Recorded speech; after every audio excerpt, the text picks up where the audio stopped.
Bom dia, amigos, amigas, irmãos, irmãs, simpatizantes, seguidores da doutrina espírita e até curiosos que queiram ir mais profundamente um pouco na nossa bendita doutrina.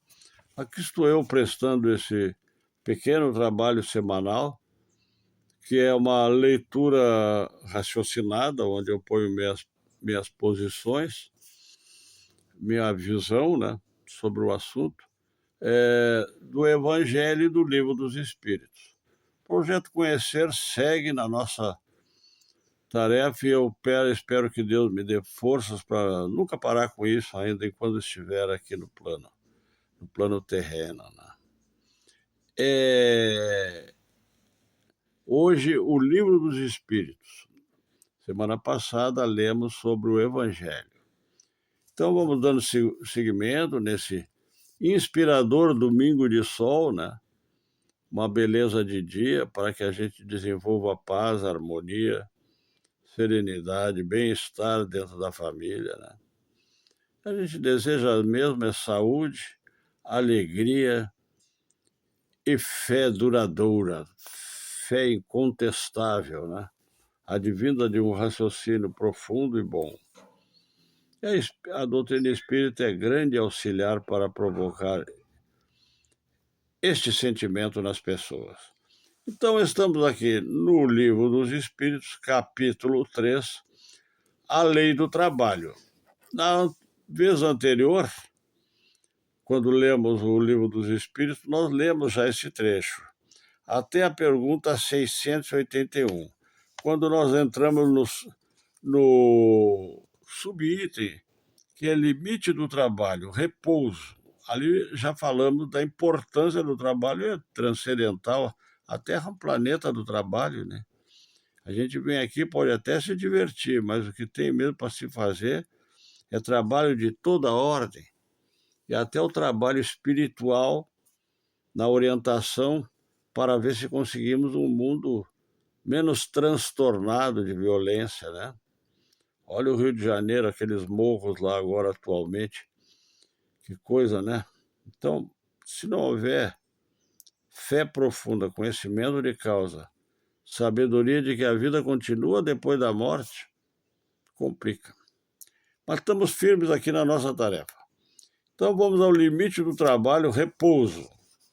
682. O repouso depois do trabalho, sendo uma necessidade, não é uma lei natural? Resposta: sem dúvida, o repouso serve para reparar as forças do corpo e também necessário a fim de deixar um pouco mais de liberdade à inteligência, para se elevar acima da matéria.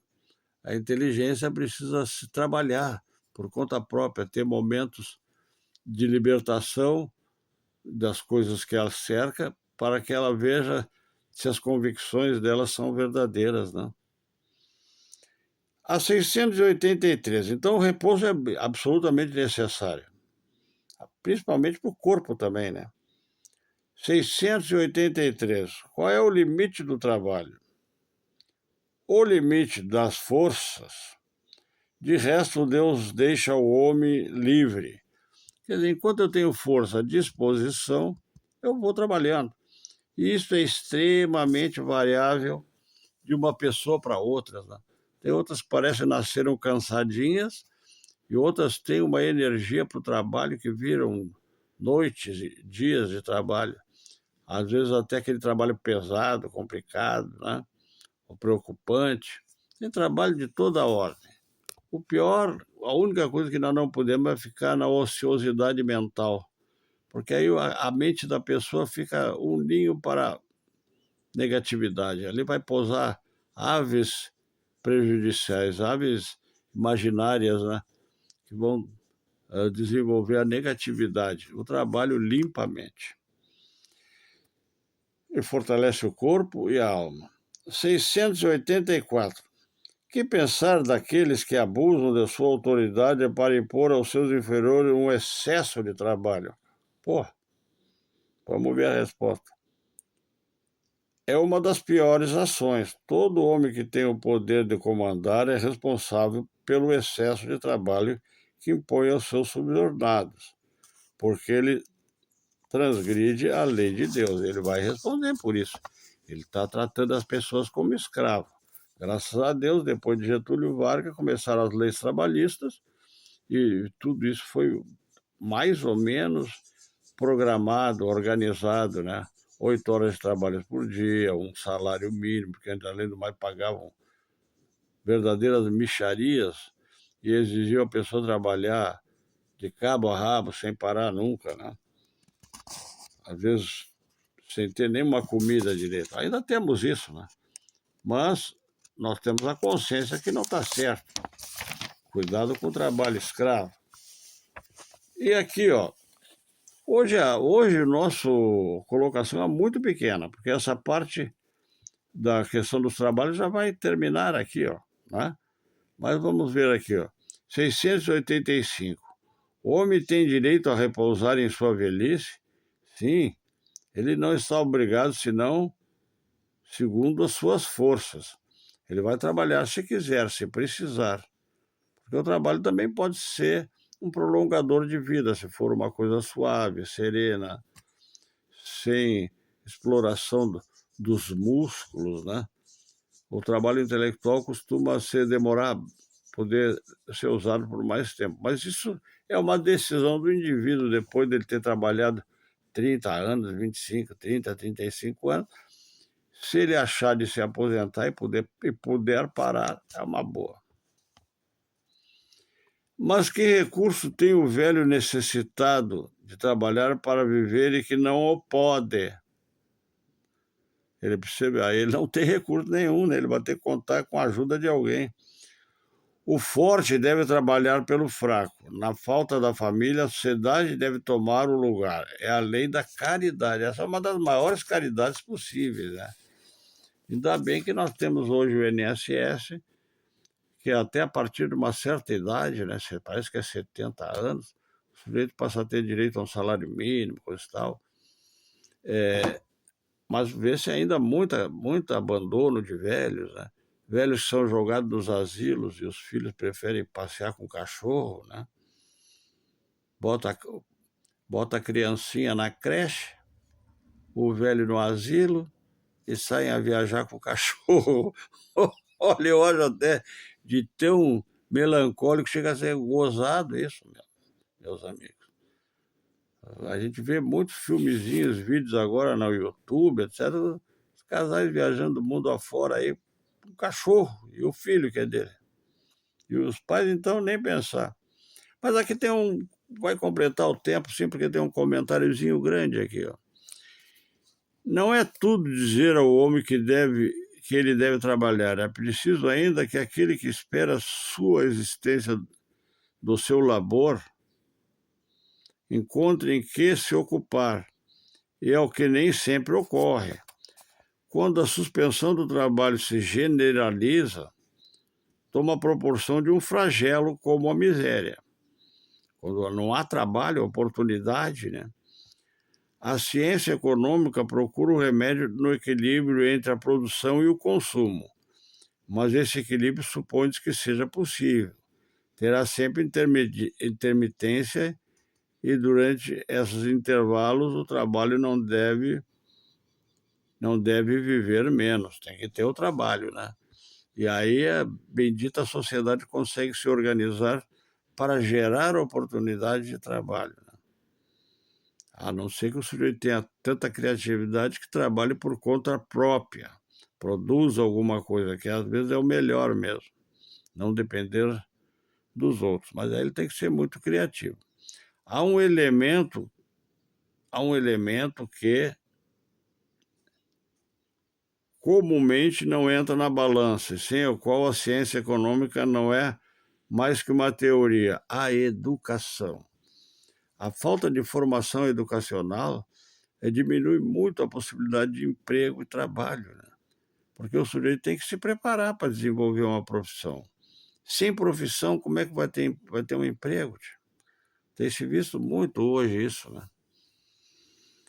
Não a educação intelectual, mas a educação moral, e não ainda a educação moral pelos livros, mas aquela que consiste na arte de formar o caráter, a que dá os hábitos, porque a educação é o conjunto de hábitos adquiridos e bons, né? Começa onde? Vai ao colégio? Vai, mas começa em casa, né? A criar uma criança não significa que ela tenha que ter grandes diplomas e muitos anos de colégio para ter educação. Mas a educação técnica eu acho que é necessária para que haja. Eu sou. O que eu sou? Eu sou mecânico, eu sou eletricista, eu sou pedreiro, eu sou enfermeiro, eu sou o quê? Né? Quando se pensa na massa de indivíduos jogados cada dia na torrente da população, sem princípios, sem freios e entregue aos próprios instintos, deve se espantar das consequências desastrosas do resultado. Eu acho assim que o resultado está lá naquele simbologia toda das favelas do Rio de Janeiro tomada pelos grupos criminosos, né? Matando gente, matando policiais, tomaram conta daquela região toda porque se criaram totalmente sem escrúpulos, sem freios, entregue aos próprios instintos, e o instinto único que eles têm é de ter dinheiro e poder, mesmo que não mereçam. Quando essa arte for conhecida, cumprida e praticada, o homem ocasionará no mundo hábitos de ordem e de previdência, para si mesmo e os seus, de respeito por tudo e é respeitável. Ele respeita tudo e é também uma pessoa respeitável. Hábitos que lhe permitirão atravessar menos penosamente os maus dias inevitáveis. Não sei se são sempre inevitáveis, mas para a grande maioria sempre tem uns atropelos, né? A desordem e a imprevidência são duas chagas. A falta de organização é uma coisa terrível. Começa dentro de casa, né? As coisas no lugar. E a imprevidência, o que é o imprevidente? O cara ganha 10 e gasta 12. O cara não pode comprar o de 15 e compra o de 25. Então, fica endividado, fica desorganizado. E aí falta comida até para as crianças. Então, a imprevidência, a desordem, são duas chagas que só uma educação bem entendida pode curar. A educação que a gente falou, né? Dos princípios, do caráter, dos hábitos, né? Dos bons hábitos adquiridos. Isso vem de exemplo dos pais, quase 90%. Né? Mas o professor também tem sua importância. Esse é o ponto de partida, o elemento real do bem-estar, a garantia de segurança a todos. O que é mesmo? É entender que temos que ter bons hábitos, boas atitudes. Se tu não planta uma semente boa, planta numa terra ruim, não bota adubo, não cuida, não molha, vai colher o quê, meu amigo? Assim é em todas as atividades. Porque não adianta nem eu ser um profissional de estirpe, às vezes de universidade, professor, um dentista, um médico, um advogado, se eu não tiver habilidade para lidar com isso, eu posso também não ter bons resultados. Mas, então vamos seguindo. Aqui já verificamos a questão, então, dos limites do trabalho e repouso. Leiam lá, tá? Capítulo 3 do Livro dos Espíritos. É bem pequenininho, mas de uma importância sumária, fundamental. Então, aqui estamos encerrando, com a graça de Deus, de Jesus, de Allan Kardec, de Chico Xavier, de Divaldo Pereira, de todos os grandes e até dos humildes espíritas, desconhecidos colaboradores. Amigos, vamos orar a Nossa Senhora, como faço sempre, como uma prerrogativa do encerramento do nosso trabalho. Ave Maria, quer dizer, bem-vindo, Maria. Ave Maria, cheia de graça, poder, amor e bondade. Bondade é essa onde buscamos nos abrigar, na bondade de Maria. O Senhor é convosco, ó Maria, hoje e sempre. E bendito é o fruto do vosso ventre, Filho Jesus, Jesus, Jesus. Somente Jesus, perfeitamente Jesus, nosso orientador, nosso guia, nosso farol na terra, né? É a pessoa mais sábia que a gente já teve notícia. Também vamos dizendo, bendita Maria, entre as mulheres, os homens, entre as crianças, entre os adolescentes, entre os adultos, entre os idosos, bendita sois, ó Maria.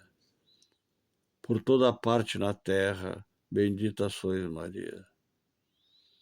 Nas crenças e pensamentos de toda a ordem religiosa, bendita sois, ó Maria. Bendita sois em todas as religiões, então, em todas as raças. Bendita sois, ó Maria. Santa Maria, Mãe de Jesus, rogai por nós, pecadores, hoje, e aprendizes, pecadores aprendizes, hoje, agora, aqui e sempre. E na hora do nosso desencarne, ó Maria, do nosso desenlace, quando o nosso espírito vai aprumar-se fora do corpo e permanecer, nosso eu, nossa entidade, tudo, aliás, nós, se pudéssemos contar com a vossa presença, seria muito glorioso. Caso haja outros, pudesse nos mandar um dos seus benditos aprendizes, seguidores, fiéis amigos, para que possam realizar essa tarefa de nos ajudar na hora do desencarne. Saúde física, mental, espiritual, para todos, para toda a humanidade.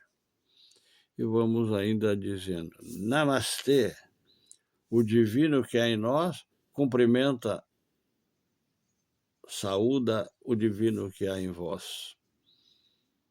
Assim seja. Amém, para agradar os católicos. Tá muito bem. E vamos dizendo ainda mais, até a semana que vem, que se Deus quiser, ali pelo sábado, pelo domingo, nós estaremos transmitindo mais um Projeto Conhecer. Obrigado, que me ajudem, que divulguem a doutrina espírita, por essa ser uma grande caridade a divulgação da doutrina.